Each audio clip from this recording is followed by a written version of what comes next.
नमस्कार दोस्तों, स्वागत है आप सभी का आपके अपने YouTube चैनल पर। आप सभी को नवरात्रि की ढेरों सारी शुभकामनाएं। नवरात्रि चली हुई हैं, सभी भक्तजन माता रानी को प्रसन्न करने में लगे हुए हैं। कुछ भक्तजन तो ऐसे हैं कि नवरात्रि के 2 दिन का ही व्रत करते हैं, पहला और अंतिम उपवास करना चुनते हैं। और कुछ भक्तजन ऐसे हैं कि जो पूरे 9 दिनों का उपवास रखते हैं। लेकिन जो 2 उपवास रखते हैं उनके लिए भी और जो 9 उपवास रखते हैं उनके लिए भी व्रत का नियम एक ही है कि जो भी आप मसाला हैं, सब्जियां हैं, कि आप क्या खाएं क्या ना खाएं। मैं आज आपको इस वीडियो के माध्यम से पूरी जानकारी देने वाली हूं कि आप नवरात्रि के व्रत में क्या खा सकते हैं, क्या नहीं खा सकते हैं। यदि इसके अलावा भी वीडियो देखने के बाद भी आपका कोई क्वेश्चन है तो आप कमेंट करके मुझसे पूछ सकते हैं। मेरी पूरी कोशिश होगी कि नवरात्रों में आपको जानकारी सही मिले और सटीक मिले। मैं आज आपको पूरी डिटेल देने वाली हूँ कि मसालों में आप कौन से मसाले खा सकते हैं, सब्जियों में आप कौन कौन सी सब्जियाँ खा सकते हैं, फलों में आप कौन कौन से फल खा सकते हैं, मिष्ठान है, तेल है। तो मैं ये पूरी जानकारी आपको देने वाली हूँ। सबसे पहले मैं बात करूँगी कुछ मसालों के बारे में कि आप मसालों में कौन कौन से मसाले खा सकते हैं। तो सबसे पहले तो आप सेंधा नमक है, आप इसी सेंधा नमक का यूज करना है जो पिंक कलर का आता है और इसे इंग्लिश में पिंक साल्ट के नाम से भी आप जानते हैं। काले नमक का और जो सफ़ेद नमक आता है समुद्री नमक, उस नमक का आपको प्रयोग बिल्कुल भी नहीं करना है। इसके बाद है काली मिर्च। काली मिर्च का आप प्रयोग कर सकते हैं, आप हरी मिर्च का भी प्रयोग कर सकते हैं, लेकिन आपको लाल मिर्च का प्रयोग नहीं करना है। इसके अलावा आप मसालों में लौंग है, इलायची है, जीरा है, साबुत जीरे का भी आप प्रयोग कर सकते हैं और जीरे का पाउडर का भी आप प्रयोग व्रत में कर सकते हैं।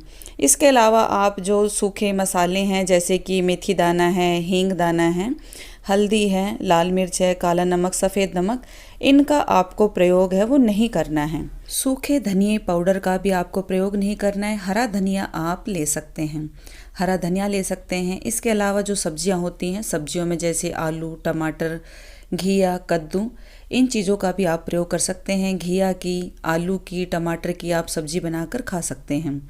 और जो भी आपने आटा लेके रखा हुआ है, कुट्टू का आटा है, सिंघाड़े का आटा है, रागी का आटा है, इस तरह के आटे लेकर आप उनकी पूरियां हैं, कचौरी हैं, रोटी, पराठे जो आप बनाना चाहें वो बना सकते हैं। लेकिन जब भी आप बनाएं तो ये ध्यान में रखें कि तिल के तेल का और घी का या मूंगफली के तेल का ही आपको प्रयोग करना है।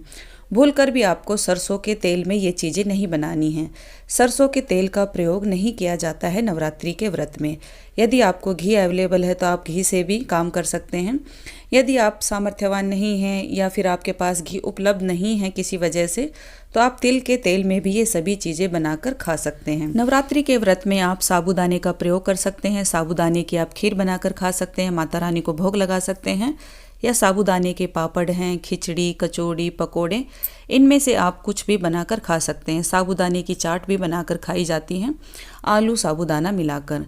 या सामक की खीर भी आप बनाकर खा सकते हैं, माता रानी को भी भोग लगा सकते हैं सामक की खीर से। सामक की खिचड़ी, हलवा, ये सभी चीज़ें आप नवरात्रि के व्रत में खा सकते हैं।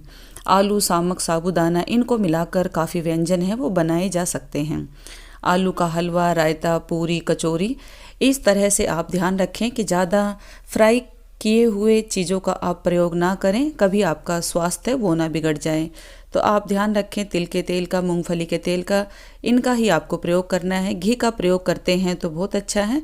यदि घी नहीं है तो मैंने आपको बताया कि आप तेल का प्रयोग कर सकते हैं, लेकिन सरसों का तेल आपको इस्तेमाल में नहीं लेना है। सब्जियों में आप भूलकर भी बैंगन का प्रयोग ना करें। किसी भी व्रत में बैंगन का प्रयोग नहीं किया जाता है।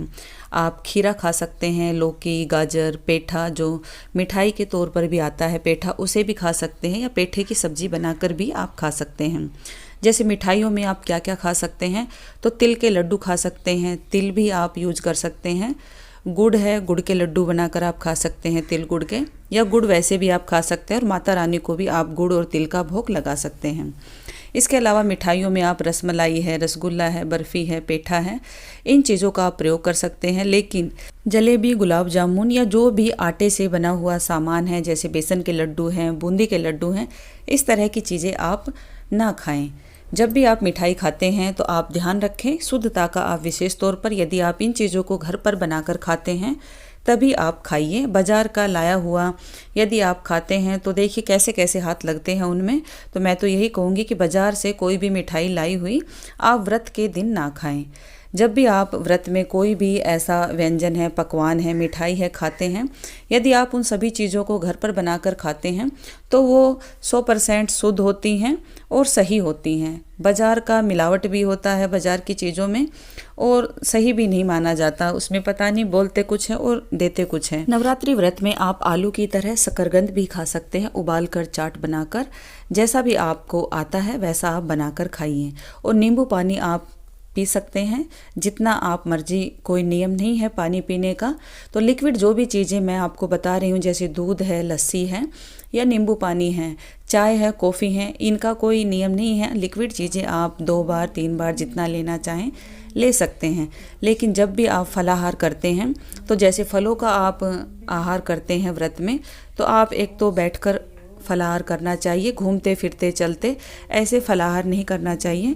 और दूसरा, जब भी आप फलाहार करते हैं जैसे फलों का करते हैं तो आप 2 बार भी कर सकते हैं। लेकिन यदि आप नमक का जैसे कोई भी पकवान बनाकर आप खा रहे हैं, कोई खिचड़ी है, आटा है, रोटी है, तो आप नियम ये बनाएं कि 1 बार ही आपको दिन में वो भोजन खाना है। व्रत में आप जब भी चाय कॉफ़ी पीते हैं ध्यान रखें कि खाली पेट आप इन चीज़ों का सेवन ना करें। यदि आपका स्वास्थ्य बिगड़ गया तो नवरात्रि के 9 व्रत हैं वो खंडित हो जाएंगे और आपको पूर्ण रूप से उसका फल प्राप्त नहीं होगा। चाय जब भी आप बनाते हैं तो अलग से पहले से ही चीनी चाय पत्ती निकाल कर रख लें, दूध है वो भी आप अलग से रखें। और कॉफ़ी का यदि आप प्रयोग करते हैं, कॉफ़ी पीते हैं, तो जो बीज वाली कॉफ़ी होती है, जो शुद्ध कॉफ़ी होती है, आप उसमें इंग्रेडिएंट्स जो होते हैं वो चेक कर ले कि उसमें क्या क्या मिला हुआ है, तभी आप उस कॉफ़ी को पी सकते हैं। यदि कॉफ़ी में कुछ अन्य मसाले हैं या कुछ और मिला हुआ है तो आप उस कॉफ़ी का प्रयोग ना करें। तो देखिए, जब भी आप व्रत करते हैं तो सबसे पहले आप अपने स्वास्थ्य का ध्यान रखें। व्रत में आप भिगोए हुए बादाम का सेवन भी कर सकते हैं। बादाम, मूंगफली को भिगोकर उनकी चाट बनाकर या फिर ऐसे कच्चे खाकर भी आप उनका प्रयोग कर सकते हैं। मूंगफली की चाट बनाकर खाई जा सकती है या मूंगफली को भूनकर रोस्ट करके जो सेंधा नमक डालकर भी आप खा सकते हैं। बादाम की लस्सी है यदि आप पीते हैं तो आपका स्वास्थ्य वो ठीक रहता है। और इस तरह से घर पर बनाया हुआ सामान जो 100% शुद्धता होती है जिनमें, उन चीज़ों का आप प्रयोग करें। यदि दूध, दही, लस्सी, घी जो भी आप प्रयोग करते हैं, चाहे पनीर है, तो आप घर पर ही बनाकर इन चीज़ों का प्रयोग है वो करें। रात पर भिगोए हुए बादाम, मूंगफली खाकर भी आप अपने व्रत को पूर्ण कर सकते हैं। नवरात्रि व्रत में आप नींबू पानी, नारियल पानी, ग्रीन टी जैसे तरल पदार्थ लेकर आप अपने व्रत को पूर्ण कर सकते हैं और अपने स्वास्थ्य को भी आप स्वस्थ रख सकते हैं। इस तरह से जो मैंने आपको जानकारी दी है, उम्मीद करती हूँ कि आपको ज़रूर पसंद आई होगी। यदि यह वीडियो आपके लिए थोड़ा सा भी उपयोगी हो और यदि वीडियो आपको अच्छा लगे तो इसे अपने फ्रेंड्स, फैमिली के साथ शेयर ज़रूर कर दें। यदि आप मेरी वीडियो पर, मेरे चैनल पर आज पहली बार आए हैं तो मैं आपसे यही रिक्वेस्ट करूंगी कि प्लीज़ आप मेरे चैनल को सब्सक्राइब ज़रूर करें, बेल आइकन को ज़रूर प्रेस करें ताकि अगली नई वीडियो का नोटिफिकेशन आपको मिल पाए। वीडियो देखने के लिए आपका बहुत बहुत धन्यवाद। जय माता दी।